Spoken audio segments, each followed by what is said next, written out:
So we met 2 weeks ago, right? Yeah, the board meeting screws things up, but we met two weeks ago. How did Frank is great, right? Mm-hmm. Very good. Because I brought him because the thing about community organizers, I think, is that yes, they have an ideology, but it's not, but they're practical on how we can get wins, right? How you can move the needle a little bit. And I think that's a very good Jewish way of thinking of it. Because I think I said 2 weeks ago that the prophets who we canonize are in the Bible were pretty bad at their job because they didn't change the world to the vision they had. Or we can think maybe having that grand vision maybe change the world a little bit, right? And then when we read rabbinic texts tonight, especially tonight, we're going to read very rabbinic texts. It talks about practical things, increments, right? And I think that's why community organizers and, like Frank, think about, okay, we bring people together that have different objectives, different ideologies, different goals, different sources of power, different a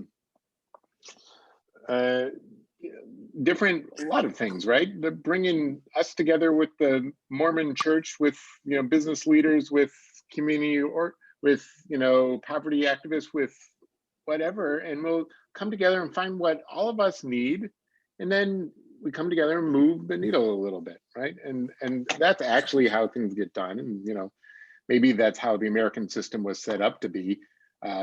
Obviously, it doesn't work so well today. Just look at the Senate, but it could, or maybe it works when it works in communities, and that will expand out. So tonight, though, we are in lesson 5, and we are going to talk about I forgot what the title, prioritizing interests, right? So related to that, what I just was saying, prioritizing. So I'm going to start, giving me some options of activities to do, but I'm making up my own activity here because it's very practical and very timely. And actually, I was discussing it a little bit with Gail this morning, something similar. So I'm going to ask, here we are as a group. Let's say we are a group, a public health group. And here's my question. How are we going to decide who gets the vaccines first?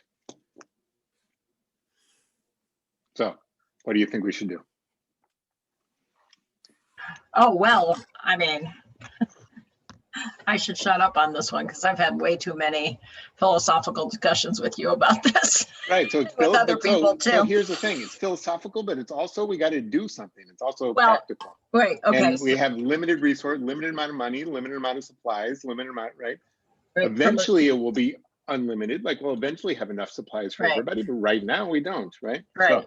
So from a purely, moral perspective, we should just consider 2 factors. One is how many is the people who are highly likely to be in close quarters with other people, since we know that that's that causes them to be vectors for the disease. And the second factor would be what their risk would be for having a bad outcome if they actually got the disease. Very nice.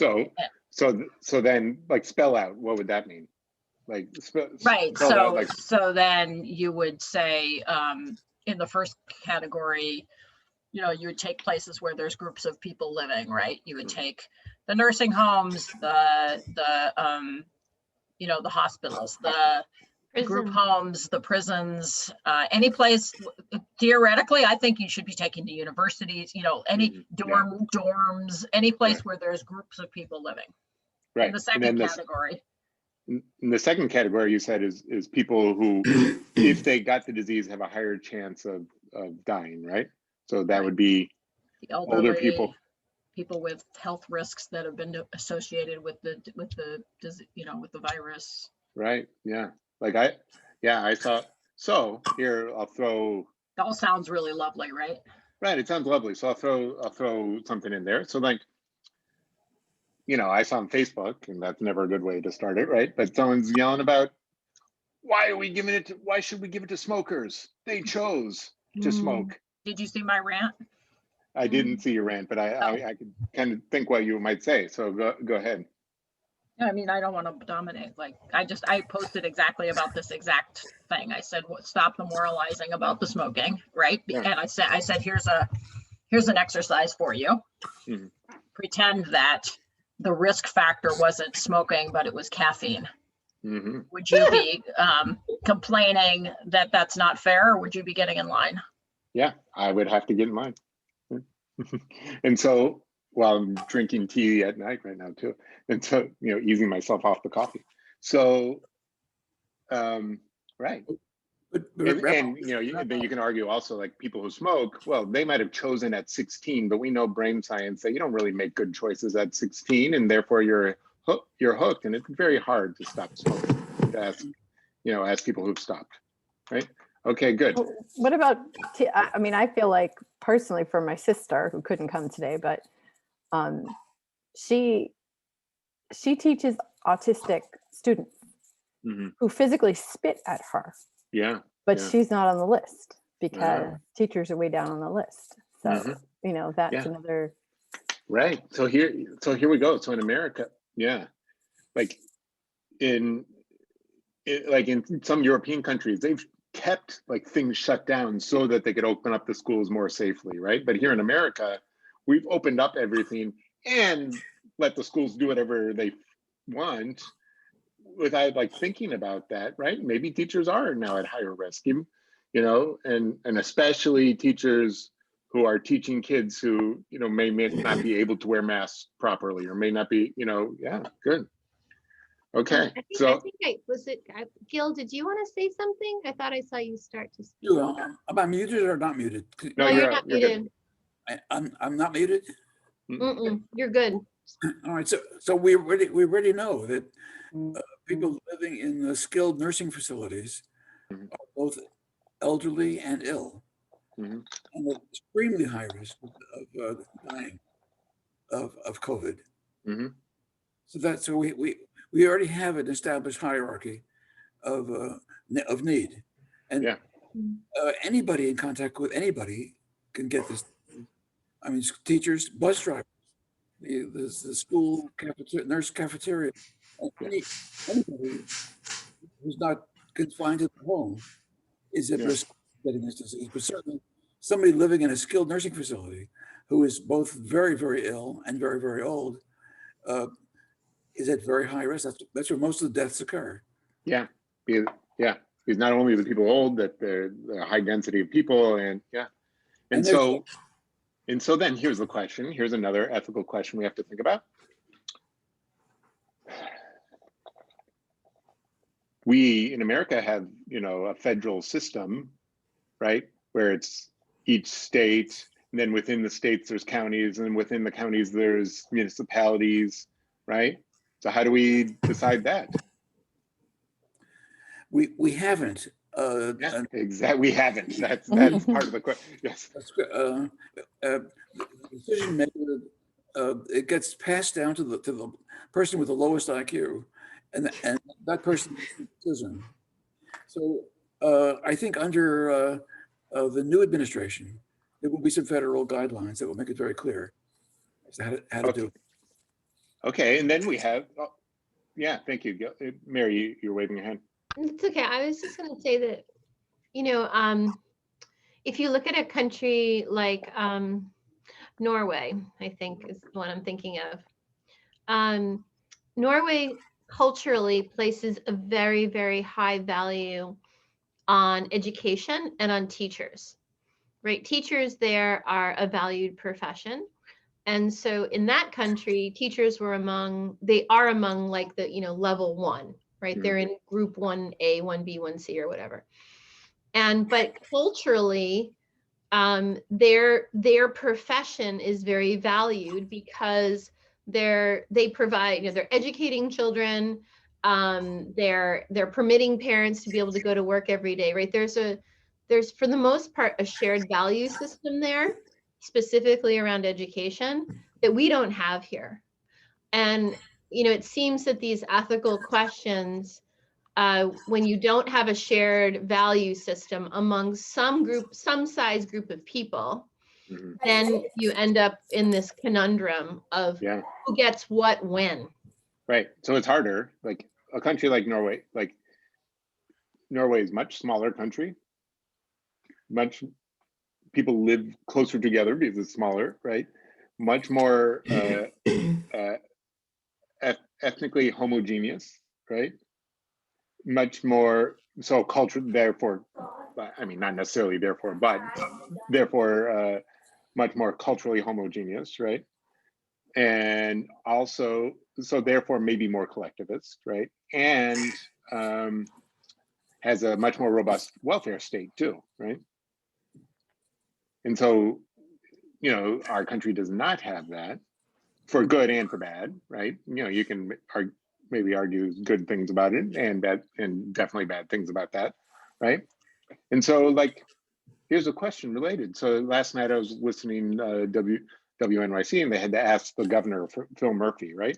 So, Phil Murphy's job is to care about New Jersey, right? But here's a question for us, should we care about people getting vaccines in New Jersey more than we care about people getting vaccines in Iowa? Right? Because they live closer to us and then will affect us personally, right? I think New Jersey. Do we care more about people getting vaccines here in America than we care about people getting vaccines in Mexico? Right? Our country can afford to buy that, maybe. Let's theoretically, our country could afford to buy them from the drug companies, and some countries can't. Should that be our concern? Right? Sorry, Jen. You wanted to say something. Well, New Jersey, I think, is the most densely populated state. So there's more chance for people to be giving it to each other because we're closer together. But there's also, the people who live in multi-generational families in a small space, whether they're immigrants or just, that's the way their families are, that might need to get it sooner as well. It seems like more of the Black and brown people are getting it less quickly. I mean, I could tell even from my parents, they got the first vaccine, but it was a matter of luck. It was a matter of having the time and the equipment and the internet access to keep refreshing and finding it, whereas somebody who's working 2 jobs and, doesn't have that kind of time or that kind of access can't get a vaccine, even if they are in the right group at that time. And then here's a, right. So yes, and then here's a personal question, right? Now this is not for this committee we have here, but you as an individual, let's say, you can get a vaccine just because, like, either a doctor who has one, or I'll use me as an example. So I'm in 1B as clergy, right? And I'm assuming they put clergy in 1B because, like, we go to visit people in the hospital, but I'm not doing that right now because you're not allowed to go to Morristown Hospital. Or maybe because, we're allowed to have religious services inside in New Jersey, and maybe they don't want the clergy inoculated. But we as a community have decided not to do indoor services because we want to be extra careful. So, then I don't need one because of that. Or maybe they see, like, oh, clergies are community leaders, and if the community see the clergy getting a vaccine, they'll be less scared of it, and then it's a good idea for the clergy to get them. But for our community, like at Temple B'nai Or, I would assume that's not really the case. People are not scared to get it. Should I get it when they call me? Absolutely. Yeah. What do you think? You're a very valuable member of our community, and your flock can't afford to have you out and sick. Right. Thank you. I don't think that's the reason. And I would say, and I'll add in, I'm not, I'm fairly young compared to a lot of people who need it before me, right? And healthy, right? So, okay. Good. I don't think that's the reason. I think the reason is not because he's any better than anybody else or any more valued than anybody else, but simply because he's got the higher vector, right? He's got the more likely possibility of receiving it. And if he's offered, he shouldn't be like, it helps the whole society, the more of us that get it, The more of us that get the vaccine, the better off we all are. So if he's legally allowed to do it and he's offered the vaccine, he should take it. Yeah, and so that's kind of how I'm thinking now. And I thought about this because I was listening to a podcast about Jewish law and ethics last night. It's a great podcast called Responsa Radio, put out by Hadar. It's a great organization. But anyways, they were asking this question, and basically, and we're going to look at some of the texts they talked about. And basically, they said, well, it's not illegal, and it's not like if I get the vaccine that someone else is not going to get it, or someone's going to die automatically, or something like that, because eventually we'll all get it, right? As long as we're all keeping socially distanced and wearing our masks and stuff like that, we're doing okay, right? And so whether you get the vaccine now or you get it next month, for a lot of people, doesn't make that big of a difference. For some people, meaning like the 1A people, it does, right? So that I think can go into it too. So I'm gonna stop this conversation right here because we're not gonna solve it. But I brought it up to talk about levels of concern, kind of, and prioritizing, because we have a vision that everybody should get a vaccine, right? Like you can't do it all at once, right? So you have to make choices. And so what are different ways we go about making choices? So now we're going to look at some texts, some ancient texts, about different ways of making choices and prioritizing. Now you might say making a hierarchy, or maybe that's making too much of a value judgment. But we're going to look at these texts and see try to think about what the process is to make these decisions, okay? So text number 1. Can someone say what page number is on? I think it's on 130. 130, great. Oh, excuse me. Okay, someone like to read this. So so this comes from, I'll give the background. It comes from the Talmud, which we've talked about is a work of law and legend and just rabbinic discussions from, it was codified about 1500 years ago. And this is a statement from Rav Yosef. Rav was the Babylonian way of saying rabbi. So the teachers in the land of Israel were called Rabbi, which has come to us as rabbi in English, and the teachers in Babylonia were called Rav. That's the distinction. It's just a linguistic distinction. And the discussion here is about making loans. But from this, we could extrapolate to other kinds of things, okay? So, and it's commenting, Rob Yosef's statement is commenting on a verse from next week, I think next week's Torah portion. Okay. Someone like to read, please. I'll read. Rav Yosef taught, if you lend money to... So I have to explain one more thing. You have to read, for it to make sense, you have to read what's in the brackets, because the Talmud uses very terse language and doesn't speak in full sentences all the time. So the brackets make it make more sense in English. Sorry. Okay. Rav Yosef taught, the verse states, if you lend money to any of my people, even to the poor person who is with you, Exodus 22:24. Right, so that's a verse from the Torah, right? So now he's going to comment on this verse and parse it out to explain what it means. The term my people teaches that if one of my people, i.e. a Jew and a Gentile, both come to borrow money from you, my people takes precedence. Okay, keep going. Keep going? Yep, keep going. The term the poor person teaches that if a poor person and a rich person come to borrow money, the poor person takes precedence. And from the term who is with you, it is derived if your poor person, meaning one of your relatives, and one of the poor of your city come to borrow money, the poor person takes precedence. if it is between one of the poor of your city and one of the poor of another city, the one of the poor of your city takes precedence. Wow. Okay, so let's kind of decide why we have this way of dividing things up, right? So what do you think, Mary?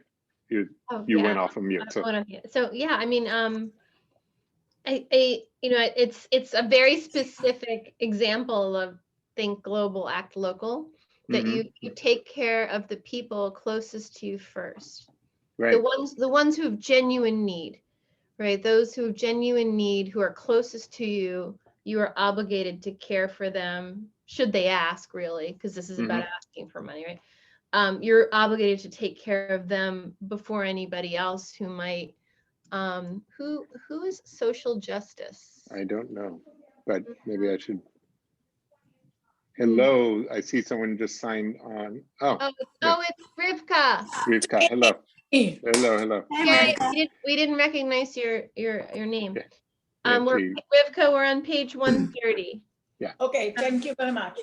Yeah. So anyway, so that's my point. You start with the people who are closest to you, and then you expand out, right? And literally the closest to you, your relatives, right? Okay, good. Is anybody troubled by this? I feel like people still, I mean, some people in Jewish context still think like this today, where you have to do all the Jewish things first and not all the other things. And I feel like there are times when it doesn't matter what religion somebody is, there's a greater need that's not necessarily giving money to Israel or the Jewish community, but right. But it's not saying here. So this Rav Yosef didn't live in the land of Israel. So he's not saying you support the Jews of the land of Israel first. He's saying you support the Jew who is your brother first, right? And so what does it mean? Okay, so let's say, let's say this was written, 1700 years ago. What does it mean you support the Jews over non-Jews first, right? What kind of society did Jews live in?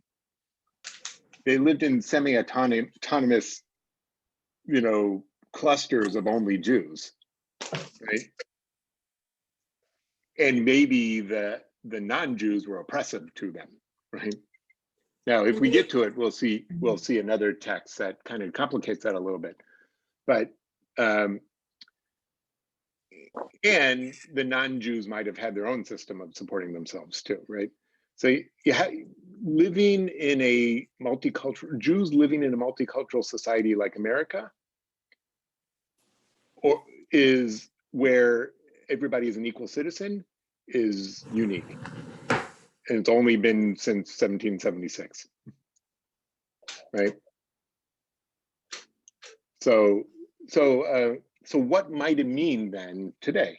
What could it mean today, right? So this text is definitely not saying you support the poor people of the state of Israel before you support the poor people of Morristown. It's not saying that, but it might be saying, you know what, if you know people who are poor in Temple B'nai Or, who you know personally, maybe those are the people you should support first, right?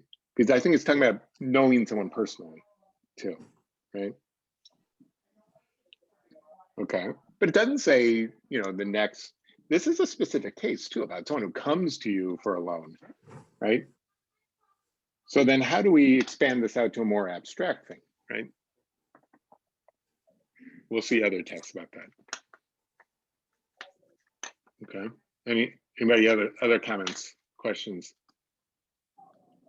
I just have a comment. I wonder if 1700 years ago, the context was that whatever the government was or the state was at the time, it did not support Jews. Well, and then maybe Jews supported themselves. Yeah, for sure. Yeah. They had to. Yeah. Right. I can't tell you about, late antiquity Babylonia, but so much. To the chagrin of one of my college professors I had, who wrote a well-known work about late antiquity Babylonian Jews, but like definitely in medieval Europe, the local lord would protect the Jews if it served his interest from, marauding, crusaders or whatever. But it wasn't. He didn't feed the poor of the Jews. The Jews had to do that themselves. Yeah. Mm-hmm. Okay. Good.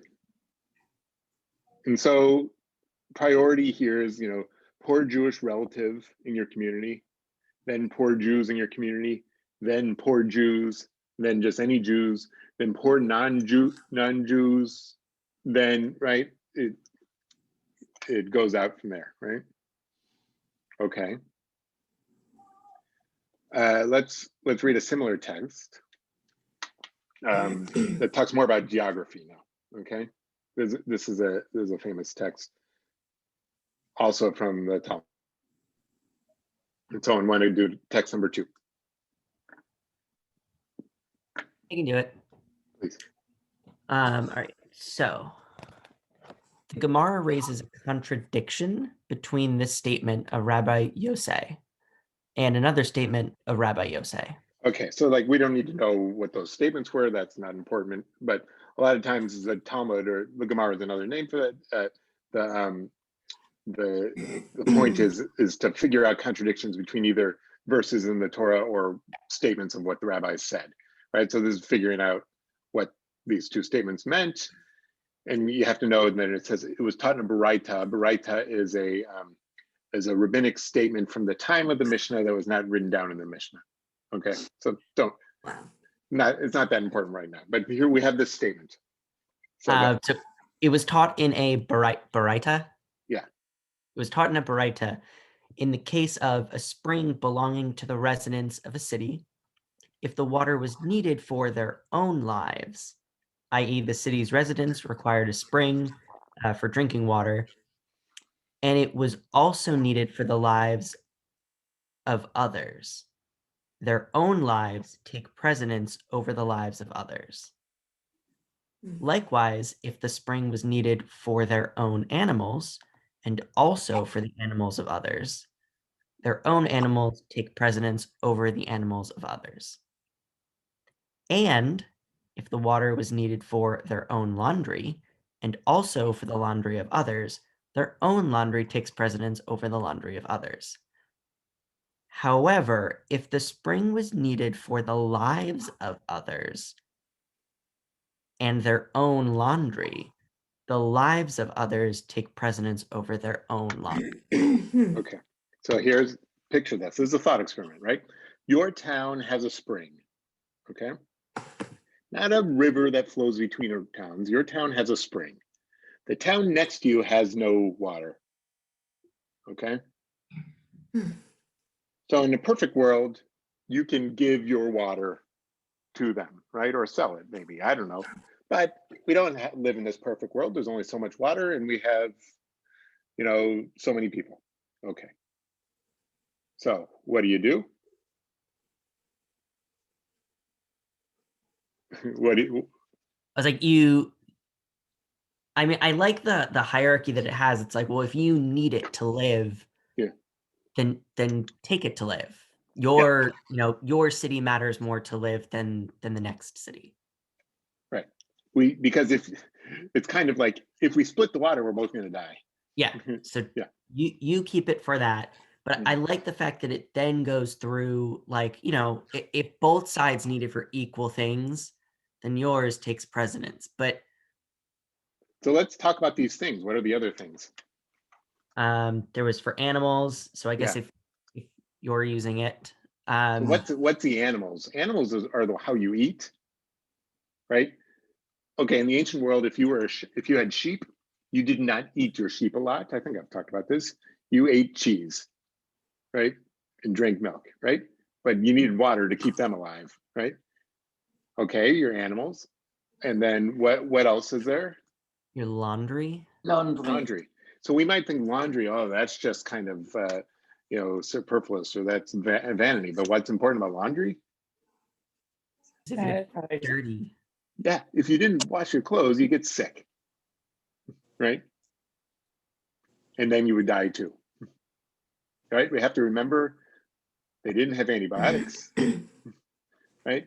we didn't have antibiotics until like the 1940s even. So you got to like, we don't have to remember that far back that you would die from a toothache, right? Okay.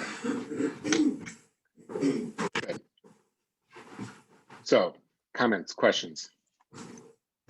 So they're comparing the people from the other village to the laundry. Does that mean that the animals take precedence over the people from the other village? It doesn't say specifically, but yeah, it seems like it. It seems like it because like you can think about it, if you don't have your animals too, you might die, right? Or you have no economy, it might be too. Like let's say your town are all sheep herders or whatever. That's your economy with the wool, right? It might mean that too. I'm not sure. But it's also cruelty to the animal. There's a Jewish value of not being cruel to animals, right? So this gets really dicey pretty quickly, right? Because, yeah, I mean, I get it that it's the context of when they lived and that they didn't maybe intermingle much with the community next door. But what if your parents lived in the community next door? Or a lot of you had migrated from that community. Yeah. Sure. Then this starts to get real, where do you draw those lines? Right? Or let's say we have clean drinking water here in Morristown, and we're not giving it to the people in Newark. Or what if half the people are going to die, right? And your community has some reason why they're more likely to die than the other community anyway. Maybe they've all got some genetic disease or something, and the other community is more likely to live. So should you take all the water, or should you? I mean, you're going to die anyway. Should you just give it to them? So there's not a text like this in here in this packet, but like I heard it last night in the podcast I was telling you about that. If I remember it like if like the rabbis talk about, if there's a treatment for something and someone is terminally ill versus someone who's just kind of ill, who should get it, right? You give it to the person who's not terminally ill, they say, right? Or, the things come up, young versus old. People who take care of their health versus people who don't take care of their health. Well, you've heard people say that with the vaccine that, why are we giving it to the very, very old? Why is a 105-year-old getting it when they have less life to live? Or you heard that argument at the beginning of the pandemic. Who was it? The lieutenant governor of Texas said, why do we have to shut down our economy to save the old people? Right. Gets really ugly. Yeah. And those are two different value systems that are fighting there. The value of keeping the most people alive versus the value of keeping future generations thriving, right? I don't know, like that's a generous read of it, right? Okay, good. Let's read the second paragraph. Someone else pick up.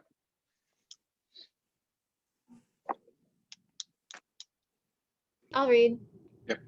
Rabbi Yosei disagrees and says, even their own laundry takes precedence over the lives of others, as the wearing of unlaundered clothes can eventually cause suffering and pose a danger.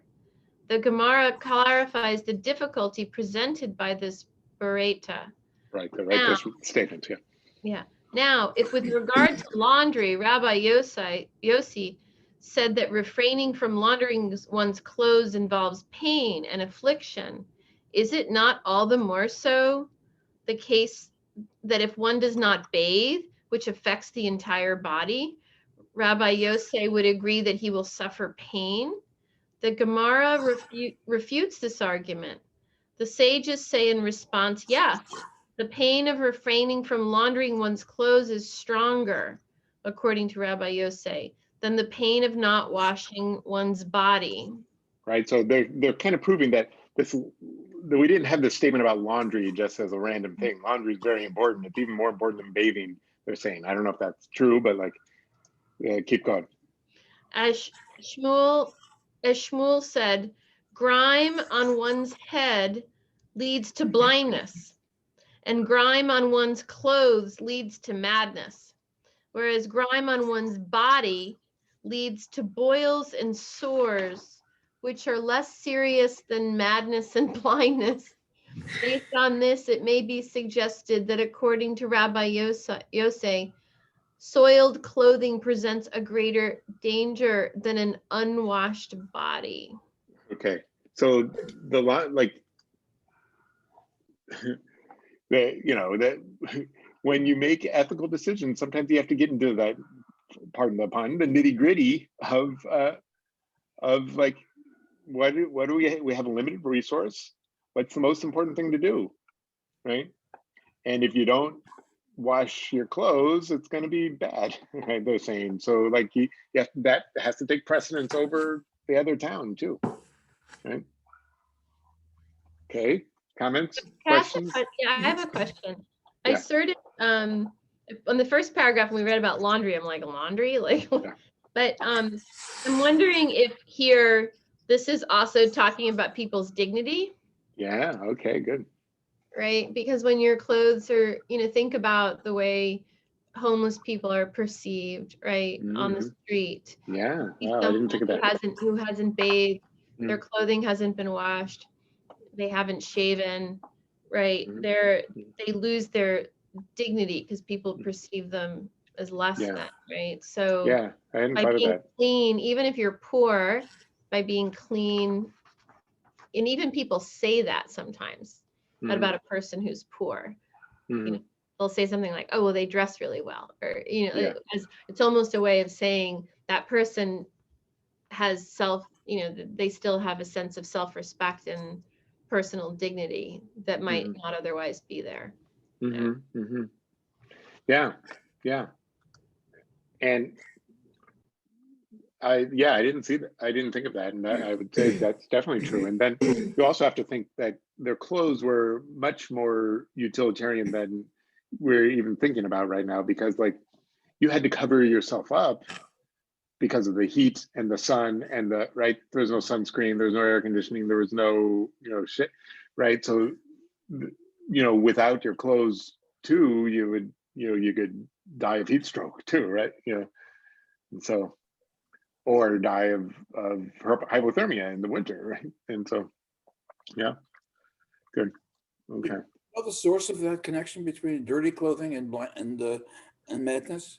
Nah, I mean, yes. A lot of people think there's some evidence, I think, of homeless people who are mentally ill. The mental illness could be caused by bacteria, right? That or viruses or things like that from bad hygiene. Or more likely it's the other way around, because they're mentally ill, they're paying less attention to their personal hygiene. But it could be. I've read something. I could be wrong. I've read something that it could be the other way around too, though, right? That if someone lives in a home, like if someone lives in a home and is able to wash themselves, that other kinds of diseases are lessened, including maybe mental diseases. Right? Never heard of that. And so, yeah, I mean, it's actually a lot of homeless advocates say it's much cheaper for cities and health systems and everything just to give people apartments. Right? I agree with that. Yeah, that's very true. Yeah, and it ripples out from there, right? Yeah. So, okay. I'm trying to conserve time here to see. Let's go to text number 4. Okay.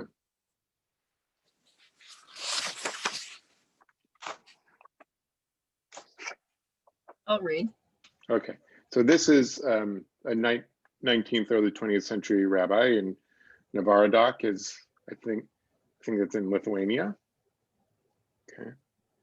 Now, there is something fundamental about the details of the laws that troubles me deeply. For if we explain the texts that I have cited simply, that some have priority over others, and that there is a hierarchical ranking of the poor in regard to the one donating the funds, it seems to be implied that one may distribute the entirety of one's tzedakah money to the poor, populating the closest circle to him or her, and need not give at all to those who are in the next closest circle. Now, it is well known that every wealthy person has plenty of poor relatives, and all the more so for an average head of household whose tzedakah funds are scant. And if this is the case, poor people without wealthy relatives will die of starvation. Now, how is it possible to say this? Right. So now he's commenting on, we read the Talmud, we see it seems like you should give your money to your poor relatives. So what's his question? So if his question is, if you're saying you should keep the money as close to home as possible, then you're eliminating an entire part of society that won't thrive. Right. Yeah. Right. Does it mean that you only give, do you only give to people you know? Or does it mean, like, is this just a way of hoarding your money in a different way, right? So, yeah. Keep going, Gil. Oh, okay. Therefore, in my humble opinion, the explanation of tzedakah priorities is as follows. Certainly, every average head of household or philanthropic wealthy person is obligated to give a portion of his or her tzedakah money to needy people who are not relatives. However, they should provide their relatives with more than they provide to those who are not related. And the entire scale of priorities should be understood in this way. Right. So it doesn't mean, so all the texts that talk about, the poor of your, your relatives and your town, then you have to still save some for the bigger circles, right? And it could be less money each circle you go out, right? But you have to save for those circles, right? So, but it also, but doesn't this also reinforce this whole caste system, right? Yeah. Sure. Isn't that the point, maybe? Yeah, it might be the point. I mean, here's definitely, he's living still in Eastern Europe before the, before the communist revolution, and I can't remember if this town was in Tsarist Russia or was it in what? Yeah, I guess I'm not sure if it was in Tsarist Russia or was it in Poland at the time, but either way, Jews were not really free citizens, right?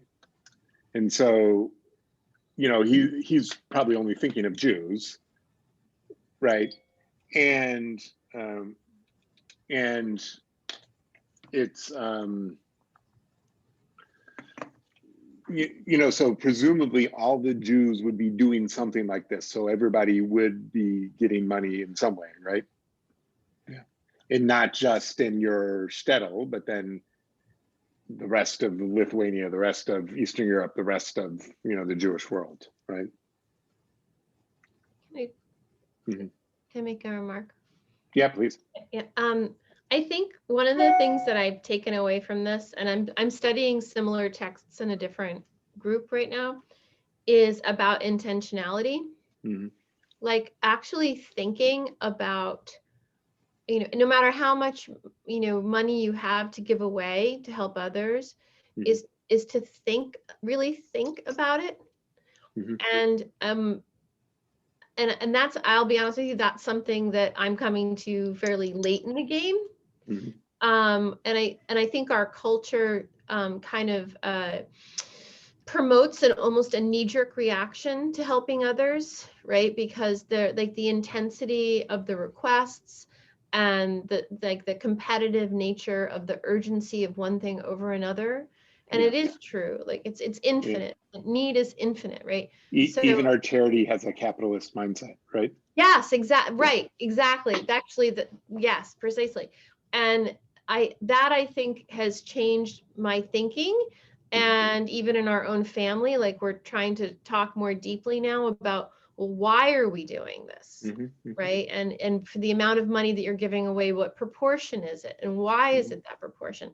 And that like, it requires reflection as opposed to just saying, okay, I'm going to write a check for $54 and send it off and feel better about the situation. Right. Yeah. It becomes very complicated today because like we're going to see this in a second in the video, but like you can do so much more, save so many more people with your $100 sending it to Africa than you can to giving $100 to the homeless organization here in Morristown, right? Your money goes so much farther, right? And potentially could save more people. But what are you more morally obligated to do? What's your intention? Is your intention to support your local community, or is your intention to save just the most amount of people? Is your intention to be, right? So those are different ethical questions. And then there's like ethical questions called like virtue ethics. It doesn't matter the outcome. It's just you are a person who gives, right? I'm simplifying it a little bit, but you're one who practices the virtue of charity, of giving, and that's the most important thing, right?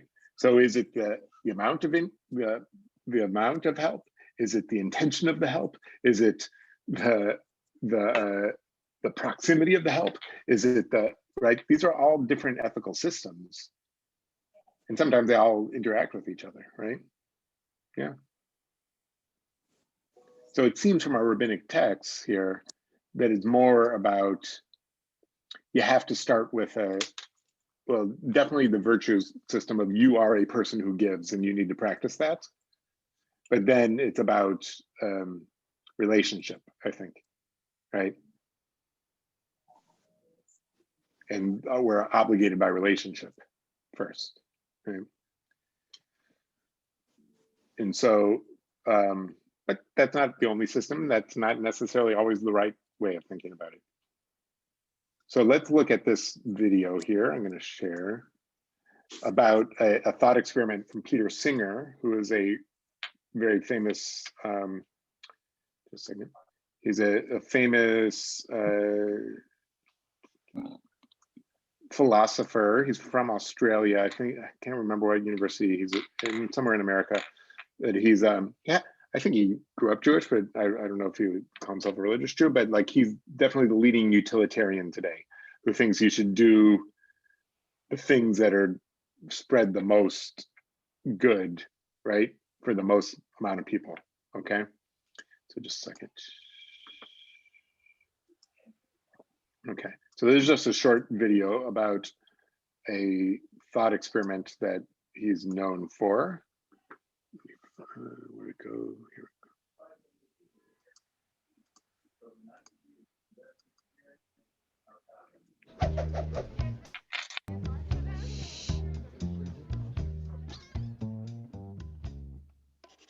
If you were walking past a shallow pond and heard a toddler struggling in the water, would you ignore the child's cries? No, of course not. You'd jump in and save her, even if you'd ruin your shoes in the process. You'd do it even if your shoes cost £100. That's a small price to pay. Yet, if you gave £100 to the right charity, you could save a child's life that way too. There are children abroad dying every day from curable diseases, from starvation, from contaminated drinking water. Globally, nearly 10 million children under 5 die each year from poverty-related causes. If you'd ruin your £100 shoes to save one life, you should be prepared to donate at least as much to saving another. Or is there perhaps an important difference between a child drowning in front of you and one dying in a far-off land? The philosopher Peter Singer thinks not. He acknowledges that we have biases that lead us to favor those near us over those farther away, but he argues these are irrational. He believes we in the richer country should be more generous to those in tougher circumstances. A child dying 5,000 miles away is as real and as in need of help as the child drowning in the pond just around the corner.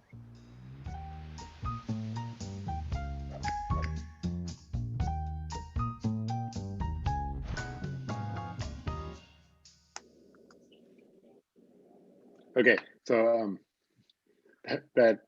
oops, forgot to turn off the video.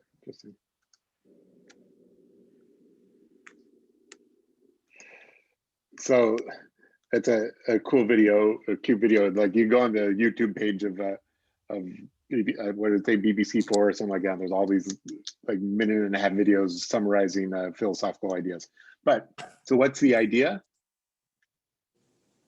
Everybody's life is the same. I mean, it's almost the opposite of what we were just reading, right? Everybody's equally important in terms of your charity and your willingness to help. Right. So it might even be that having those shoes is immoral because you should just give that money away, right? But I don't think it's a very, I mean, maybe I'm just being too gut feeling on this, but it doesn't seem like a really good comparison to me. Because one is like an emergency crisis situation that you encounter and the opportunities in your face. And if you don't do something, this person will die. Yeah. And the other one is like, it's sort of like just your obligation to try to help be generous in the world, right? They're totally different things. Except I'll try to argue the other side, and I don't know if you would say this, but except like there are millions of people who will die of hunger tomorrow. Not millions. There, there's some calculable number of people who will die of hunger tomorrow. Isn't that an emergency? But it's not a tangible emergency to me because right. I can't save that child's life tomorrow. Right. I also think that there's the difference between logistically saving the child's life. I know that happened. But when you're just sending money off to a far off place, I don't know what necessarily happens with it. And it got me thinking, especially with the text which we read, that I would love to know like how feasible it was to help other people in different villages, cities, countries when these were written. Because like I can go online right now and know that there's poor people in Africa. I'm sure that, I could take and you can go on to websites that yes. rate different charities that say how much they take for overhead, how much they take for, Exactly. But like back then, like, was it feasible to actually help? Like if I wanted to help another city, I think that I needed to spend a lot more time to get there, to get to know their poor. And so I think it also is saying that you do have the obligation to help here because I am able to help here. And you're not able to help as much the farther away you get. So good. So I could give a good example of that from a Jewish context. So like, 200 years ago, 150 years ago, you were living in a shtetl in, Lithuania, Poland, Ukraine, somewhere like that. Someone would come every once in a while, once a year, knocking on your door, asking for tzedakah for the people of Jerusalem, for the Jews of Jerusalem, right? Jews of Jerusalem for a long time just lived on the charity, in Turkish times, lived in the charity of Jews from the Jewish world, right? And it was seen as a great mitzvah to support, Jews in the land of Israel. And they would send emissaries out all the time. Sometimes those guys were kind of crooks, but sometimes they were bringing the money back to the land of Israel. So, there was kind of an international charity system of Jews. Yeah, and there still is, but like even before, being able to check in on the internet, checking different charities. So that has happened for a long time, but our text it seems like the text we read said you had to help the people in your town first, right? And so, so you bring up the question, Mark, that today,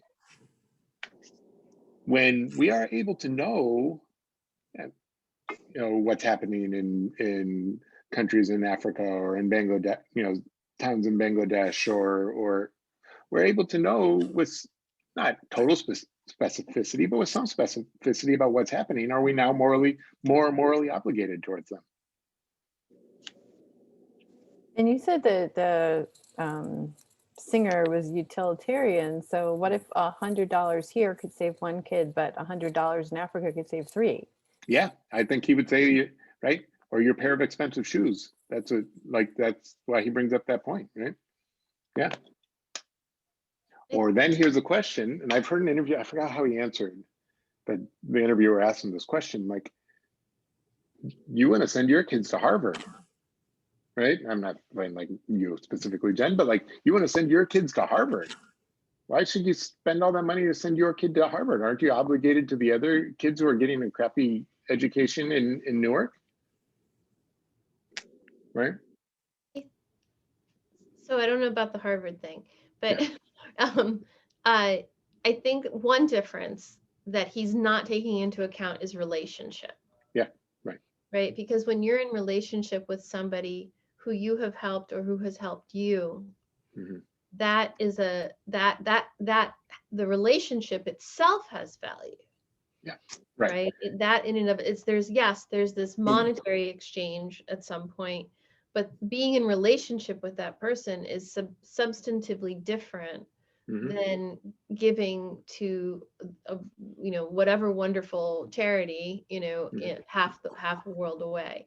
Yeah. And the other thing is I do think it leads potentially to long-term obligation, which is in I don't know if it's said here, but that to have a long-term obligatory relationship to another person or a group of people, that has value in itself.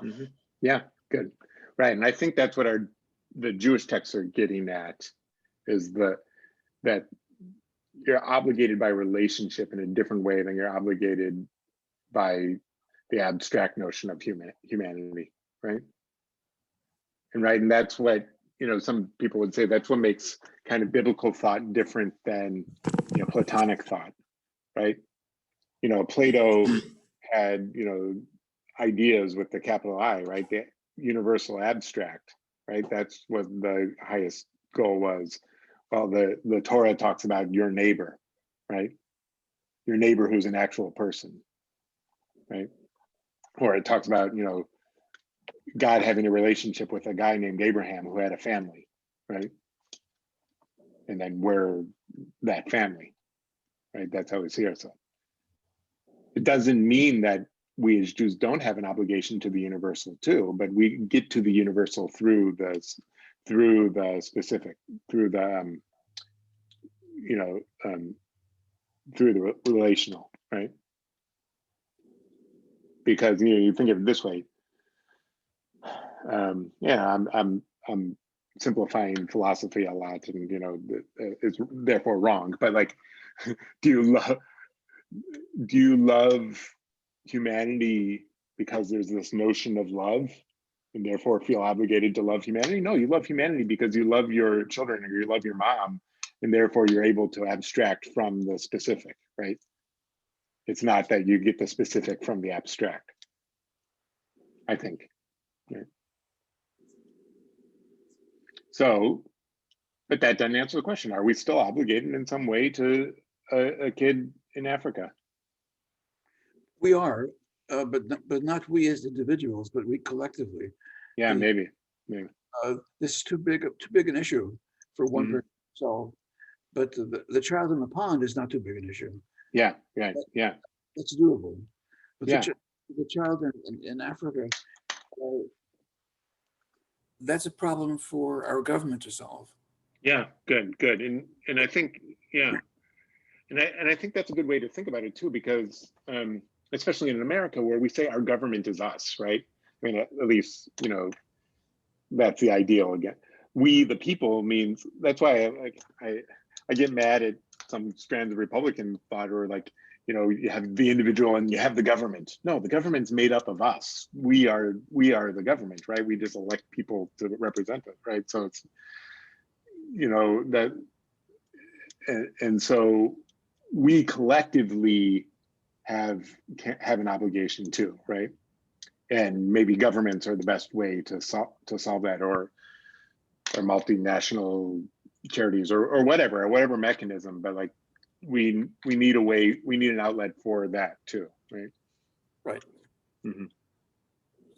Something with massive resources, not individual.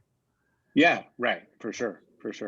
Yeah, I was having this discussion with my confirmation class the other day about like climate change, and we watched this video that talked about, like oh, you should eat less meat and you should, drive less and you should do all this stuff. But like, that's really not doing anything for climate change, right?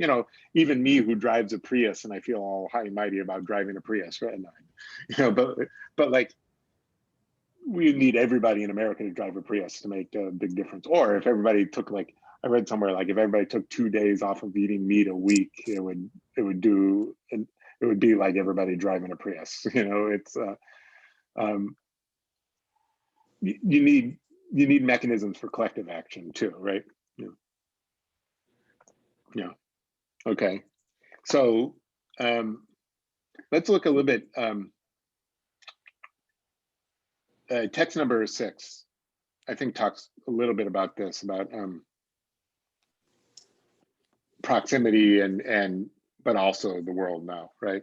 So text number 6 comes from Jonathan Sachs, who was the chief Orthodox rabbi in the United Kingdom. He actually died this year, or in 2020, right? So they'll have to update this for the next edition. And actually, yesterday the National Jewish Book Awards came out, and his latest book, I think it's called Morality, won the National Jewish Book Award. I like what he writes, Jonathan Sachs, a lot of the stuff he writes, but also like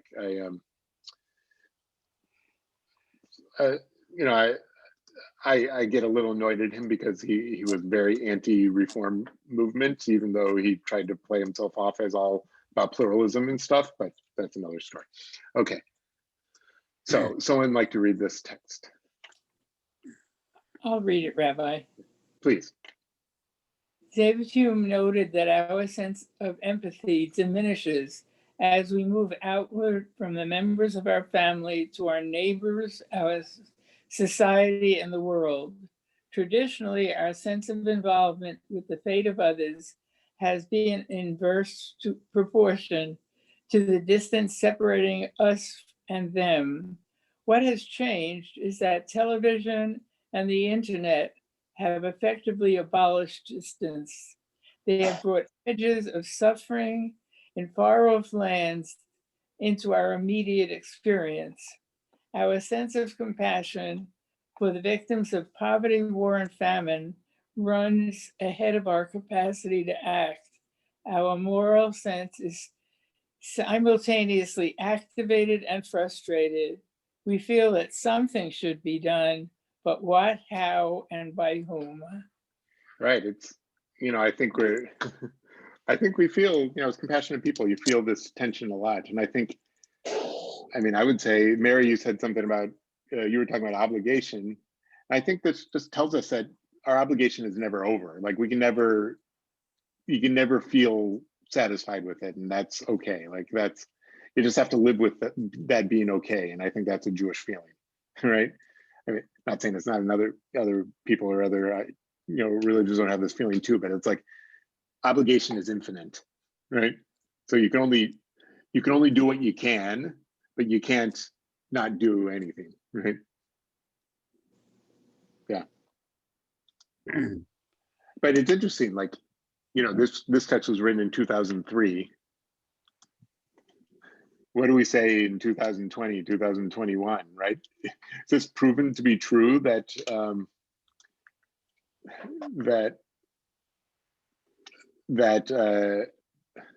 don't know what I'm trying to say. Like, it seems like here in America, we don't even have a sense of empathy for our neighbors anymore, right? Or maybe not our neighbors, but like, the people in the next town over, right? Meaning like rural urban divide or coast, I'm as a Midwesterner, the coast and flyover country divide, right? And things like that. I think, what does it even mean to be part of the American collective anymore, right? So, sorry, I think Mike, I like that it says our moral sense is simultaneously activated and frustrated. Yeah. Because you just get very overwhelmed. Like in theory, if you were to, you kind of look at all of what's wrong, because now you can finally see what's not just wrong with Morristown in New Jersey, but with all of the US and every country. And you go, all right, like if I solved hunger, well, then there's homeless still. And if I solved homeless, well, then there's the mentally ill. If I solved that, and you do get this sense of there's so much that needs help, and there's so much that went wrong and that's keeping it wrong, and you just get very frustrated that you don't know where to start, you don't know who to start with, because then you have to triage. Right, yeah. And that's why, again, why I brought like Frank to talk to us, because like he's like, okay, there's some things that we can do here in our town right now, right? Let's get together, we'll think about all the issues affecting us. We'll collate those ideas, pick the top 3, come together in coalition to figure out what we can actually do about some of these things, right? I'm not saying that's the only solution, but it's like, it's not paralyzing. It's like you're doing something, yeah.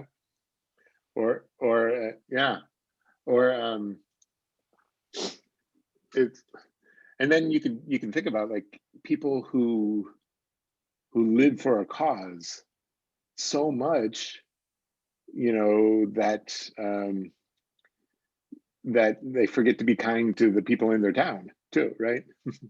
Or kind, you know, we can, you know, the stereotype of the activist who's like not a compassionate person, right? Yeah. Or I have a daughter, Tanya, and she's a very kind person. Right, you can see her there. She's down there somewhere, and she spends every Sunday packaging and distributing food. Yeah. To people who are shut-ins and can't get to the food otherwise. So she's converted the need, bitten off a piece of the problem, just a piece. But it's the biggest piece you can take in one morning or one afternoon. Yeah, right. Yeah. Just done it. And I think thank you, Ty. You are an inspiration. And I think, but you can't forget about, and we've talked about this before, you can't forget about your personal compassion when it goes into it too, right? Because sometimes like you might feel so, you might feel so paralyzed by all the problems that they just all become abstract and therefore not about your actual neighbor, right? I actually had that. I had a personal issue with something that happened a few years back with a temple. I was part of the caring, compassion, whatever committee, and there was somebody that I was trying to help, and I was purchasing groceries for them regularly, and it was like the more I was willing to do, the more I was being asked to do, and it really just got to the point where like this person was so demanding. Like that I arrived one day with the groceries and was like, you know, I got you this because this wasn't available. And this person got really angry with me and then didn't want to pay me for the groceries because it wasn't precisely what they had asked for. And that, you know, then it becomes like, oh, well, so much for my compassion, you know, I think I can't do this anymore, right? Yeah. I mean, everybody's got a limit, right? People are strange. Doesn't matter. Yeah. What? Yeah. Matter. Yeah, I mean. Yeah. Yeah. You don't do it to get a prize. Of course not. Don't do it to get a reward for it. Absolutely. You do it for the need of your soul, and you care for other souls. And right, but that's compassion, right? Yep. Yeah. Right. My mother used to go to Belmont Avenue in Brooklyn, where with the Negro homemakers would wait to be called for a job, and she would bring them soup on cold winter days. She didn't hire them all; she only went back to the house, but she brought a big pot of soup for everybody because they were cold. So everybody can do something. But more than just sitting around and talking about it, you can sit around and decide what has to be done, then do it. Yeah. So let's go on a little bit. Text number 7 is we're gonna skip over 7. You can read it. It's interesting. It's a little snippet from I think it's a New Yorker article about people who really do give away all their money, right? And one guy that talked about here gave away his kidney too. Like Here's an interesting question. There's just a thought for you. We don't need to discuss it. It is not dangerous to donate a kidney anymore, right? People need kidneys. Yeah. In fact, like I heard like This American Life or something like that, like the whole kidney dialysis business is just like slowly killing people. If people just got kidney transplants, it would be so much better. But not enough people donate their kidneys for people to get kidney transplants. You have a kidney that you're not using. All of you do. Mhm. And you can safely give it, should you do it. And if everybody did it, then let's say your one kidney that you not only have one kidney went bad, you would just get one from someone else. Well, isn't the question there? I guess I'm part of that network where I'm part of the network where I guess I could give a kidney someday. But isn't the question like, what if somebody else that was closer to me? I guess that's relevant to this discussion, right? Yeah, what if somebody closer to me needed it in the future? Yeah, right. I know.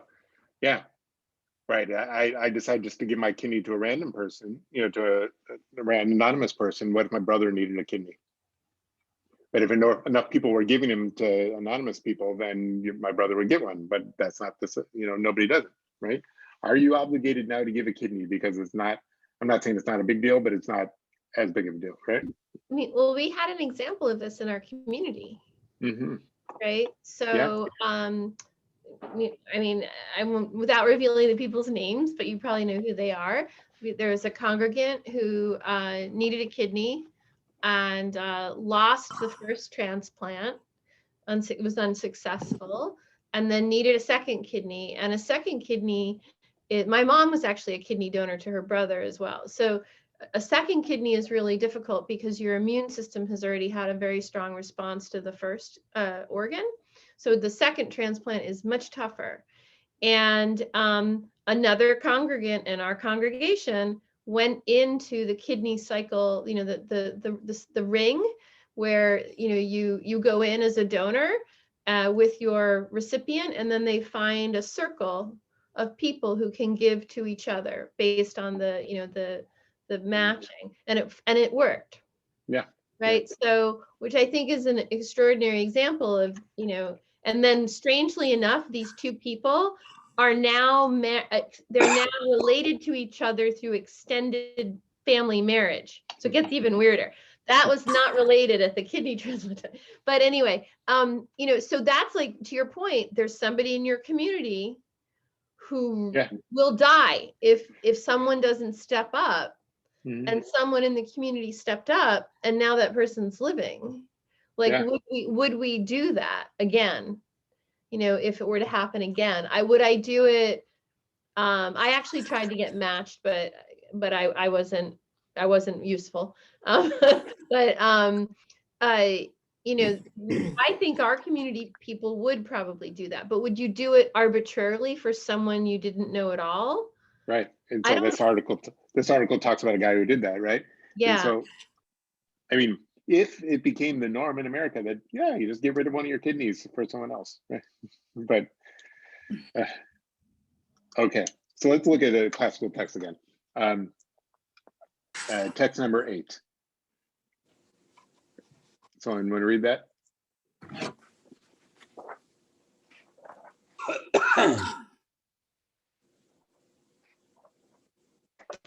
I'll read it.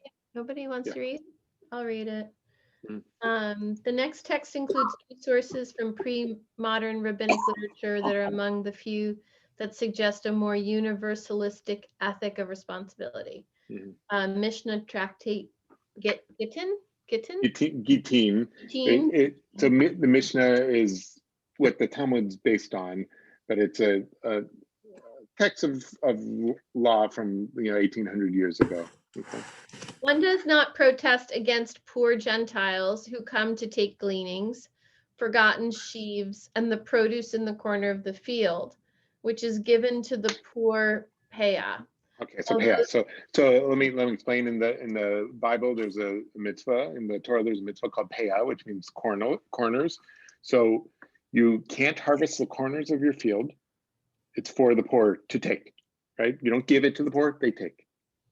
You can't, if you drop produce on the ground for the poor, and then gleanings are means that after you've harvested, the poor can come through too and take, right? Like if you read the book of Ruth, that it happens in the book of Ruth. Okay, so the problem here is that the Torah sets it up that it means, it talks about your neighbors, which meant the other Israelites, right? But here it's saying you don't stop if a non-Jew is doing it too. Mhm. Yeah, although they are meant exclusively for the Jewish poor on account of the ways of peace. So the in Hebrew it's mitnei darchei shalom, that on account of peace. Now, what might that mean? It might mean in the context so that the Gentiles don't think ill of the Jews, right? So it's not totally universalistic. It's a little self-protection, but you let Gentiles you support the Gentiles too, it's saying, right? Okay. There are ulterior motives for doing that, but you do it. Okay. And then a companion text from the Tosefta is another work that's from the same era as the Mishnah. Okay, you want to read that too, Mary? Sorry, okay. In the case of a city inhabited by Jews and non-Jews, the Parnasim, the town leadership and their staff. Remember, we've read about people of the Parnasim, the people who distribute, tzedakah, right? The Parnasim collect from Jews and non-Jews on account of the ways of peace. The poor non-Jews are supported along with the poor Jews on account of the ways of peace. The non-Jewish dead are eulogized and buried on the account of the ways of peace. The non-Jews that mourn are comforted on account of the ways of peace. Now, I think this text is imagining a town. It's written in the land of Israel. It's imagining a town probably where the majority are Jews and the minority are non-Jews. And the Parnasim, like the town elders, let's say, or the town government are Jews. I think that's what it might be imagining. And so what do? You treat them the same, right? In fact, the one about burying them, that's how you can argue that the non-Jewish spouses are allowed to be buried in Jewish cemeteries. That's how some people use this text about that, right? And so like within our tradition, even like those texts that said, you take care of Jews first, and you could even find parallel texts that say, no, it should be the same. Now, there's slightly different situations, right? This is about the general welfare fund versus someone coming to you asking for money, right? But you find, universalistic tendencies in our texts too. Okay, questions, comments? Need then for the phrase on account of peace, ways of peace. What do we need that? What's that? What do we need on account of the ways of peace? I think because I think it meant, because I think what it meant in the context is if you only give to the Jews, non-Jews are going to hate us. And when non-Jews hate us, it's not good for Jews. Right? We are. Right, so there is an ulterior motive there of protecting Jews, right? Now, but today we could say, look, we live in a pluralistic society where we're all equal citizens. We, as Jews, give to non-Jews because it's just, everybody's equal in the society. We're not scared of, we're not trying to protect our community in the same way. Or you can argue too. The temple I worked at in Toronto, in the winter months, which are a huge chunk of the year in Toronto, we had a weekly soup kitchen and homeless shelter at the synagogue, right? And there were a few Jews who would partake, but it was mainly non-Jews. And did it as, you know, we were the first synagogue in town to do it. And I think part of the reason they, you know, 25 years ago that they decided to do it was to give a good fit. Part of the reason maybe be a good face for the Jews in the city, right? Even though Jews are very integrated into Toronto and stuff, but like also, you know, having a diverse population in the synagogue, seeing Jews as generous people is good, I think. You know, it's good. I mean, there will be, the more people who know Jews, the less anti-Semitism there will be, right? Even today. So the organization that Jewish Relief Agency that we know about from Temple, they are now up to, and Jen, of course, I met you there. They're up to about 600 boxes each month, and the vast majority of the boxes go to non-Jews. There's only a handful of Jewish people getting boxes. Anybody who needs a box or asks for a box gets a box. And maybe part of that is, and that's a very nice thing. But I don't think that religion has any place in his determination as to who qualifies. And maybe that's for Chabad, you know, they'll give to anybody to maybe to get a good name for a good really for Jews. It's the right thing to do, of course. Yes. Yeah, I don't know if all Chabad would do that. You don't know what? I don't know if all Chabad would do that. Right. Okay, maybe. Yeah. Nice thing that he does it. Yeah. I do, not to offer like a counter argument, but because I found myself with that too, where at times it is like I'm a conversion student, so you know I grew up, my family is Catholic, and I'm very aware that there are a lot of much larger Catholic charity organizations, and because they're a majority, it's easier for them to give to a lot more people that are like them in the fact that they are Catholic. So part of, at least from, you know, my perspective, where it's, I do like to know that I'm giving to Jews in need, because from my perspective, I never gave to Jews in need in the past. Because I know there are organizations which, you know, didn't support Jews or didn't support gays or didn't support anyone that wasn't, you know, the majority that they were supporting. So I was just trying to think of like, because I was like, why do I feel obligated to give to Jews in need more than other people? And I was like, well, that's interesting, because like I didn't in the past. So I feel like, well, or you can think of, how about this, like in St. Louis, where I grew up, and I was born at Jewish hospital. Now, Jewish hospital has been eaten up by a conglomerate of other hospitals. It's still, the buildings there are still called Jewish Hospital. But why was Jewish Hospital created? Because the hospital's run by the Catholics and other, Christian sects wouldn't take Jewish doctors and would try to convert you, right? And so you needed Morristown Memorial Hospital didn't hire Jewish doctors. Right. And so that in St. Louis, so Jewish Hospital in St. Louis is like one of the first Jewish hospitals in the country from like, the late mid 1800s. And like, that was a Jewish charity to take care of Jews, and they would take care of anybody else, but mainly Jews, because Jews weren't taken care of by anybody else, right? And that's where like, go ahead. Here in Morristown, the Jewish doctors, when they came to town, went to work in the Catholic hospital. The Catholic hospital would hire them, but the Morristown Memorial did not. Morristown did not. And I'm talking about doctors that were my peers. All started over at All Souls on 202, which is now sad.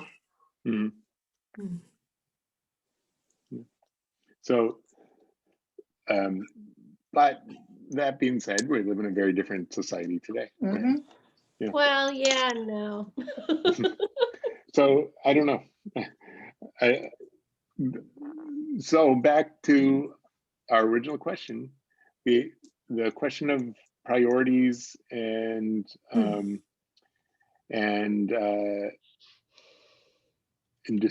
distributing of funds and all of these is a fraught question that takes a lot of different weighing of values, and it's a philosophical and practical questions, right? And I think, you know, as we're learning in this course, our texts have been grappling with these same questions, just in different ways, different situations, for thousands of years. And we take the wisdom. It doesn't mean we have to follow it to the T, because we live in a different situation, but we try to get at the wisdom of what it was trying to get at, right? And so friends, I will see you next week, right? Mhm. Rabbi, can I advertise something before we leave? Please. Is that okay? Yeah. So on Monday night, there's a group that meets once a month called Spirituality Workshop. And it's a lay-led conversation about spirituality and Judaism. So I got voluntold to participate. Voluntold. That's great. I did volunteer. So Barbara Cavadius, our executive director, and I are going to talk about the practice of going to the mikvah associated with mourning. So I am going to talk a little bit about the mikvah and my experience with conversion, but it's mostly about mourning and grief. And so we both have experiences. So if you're interested, the links are in highlights, or I can send it to you separately. So I'll talk for a few minutes, and then she'll talk, and then it's just a conversation among people. We don't study texts. So maybe sometimes people bring them, but mostly it's more about personal, kind of like almost like a personal testimony, I'd say. Wonderful. Thank you. Thanks, Rabbi. So have a good night. This is one of the highlights of my week, is to study with you all. So thank you very much, and I will see you soon. Oh, and join us tomorrow night for services. For many people in the congregation have been putting in a lot of work for Shabbat Shira tomorrow night, and so join us. I'll see you soon. Bye. Good night, everybody.